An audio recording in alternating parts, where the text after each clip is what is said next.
Hey guys, so this last workout of the week starts out with 16 minutes of a 4-mom. Like every 4 minutes is we're gonna do this chunk of exercises. So 4 minutes is a really long time. So it is possible that you could be done very, very early with this and sort of have too much time to recover. I'm suggesting about 1:30 to recover here, anywhere between 1 minute and 1:30. So if you're getting done substantially sooner than that, you probably are gonna need to change some things up. You should need the recovery time, and it should be hard to progress through this. You should feel like that 1:30 is just barely enough time to get you where you need to be. If you're feeling very rested at the end and like you are bored and could walk around, you need to do something different with your sets here. Okay, so we're starting with 16 heavy kettlebell swings. So I don't have a heavy kettlebell at home. So what can I do to make it different? For me, I'm going to go with 2 kettlebells and go with a lighter double kettlebell swing here. 16 of these to make up for the fact that I don't have a heavy one. What else could I do? I could do hikes.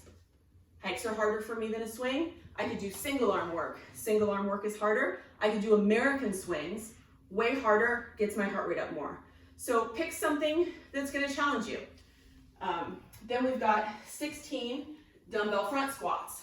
Again, if the weight is not challenging, you need to make the exercise challenging. So, different ways that you could do that include a pulse at the bottom.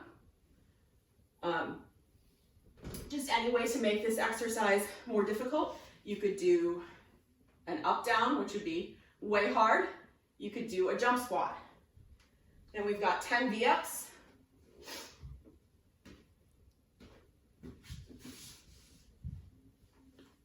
To make these harder, you're going to go from a hollow body position. Keep your shoulders elevated the whole time. And then we're going to finish with 6 long leg sit-ups. So the goal with these, as I come forward and reach past my toes, is to make sure that my heels stay on the ground the whole time. That's my goal. So when I try to come up, I don't want that to happen. I want my heels to stay firmly in the ground. Okay? And then we're going to finish up with 30 seconds of jump rope. So the goal for this is not a recovery jump rope. Ideally, we should be doing 30 seconds of double unders here. If you have double unders, do them. If you don't have double unders, try to find a way to make this jump rope hard for you. Speed up the pace, try to do jump rope high knees. Do something to get your heart rate up so that you really, really earn your recovery. All right, part 2, 4 rounds. We've got 10 right, 10 left, staggered stance, single arm kettlebell swing. 10 heavy kettlebell deadlifts, and 10 banded frog pumps. So let's just go over the single arm kettlebell swing. This is what my single arm swing looks like. Boom, and here. So what I'm going to do is stagger my stance. So about the same width as my normal kettlebell swing, and then I'm going to go about that amount of depth back. My back heel is up off the ground, and my back leg is bent. So when I do my swing, I get full extension on the front leg, meaning my front leg is straight at the end of my swing. This one is still bent, and I'm squeezing my glutes on that side. So the idea is to make this much more of a glute workout on the back leg. So we're here, squeeze, back down, and then we're gonna switch sides. So 10 right, 10 left. Then we're going to go with 10 heavy. Again, grab the heaviest kettlebell you have for the deadlift, or use 2 or 2 dumbbells. Try to go as heavy as you can with what you have.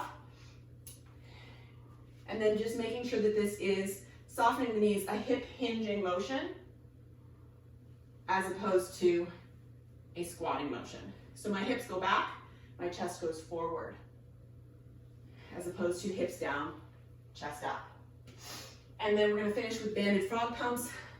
I'm going to have a band right with me, but I'm going to put the band right above my knees, lay down, open that band as wide as I can, put the bottoms of my feet together, put my elbows in the mat, and then my hips go up and down, squeezing at the top.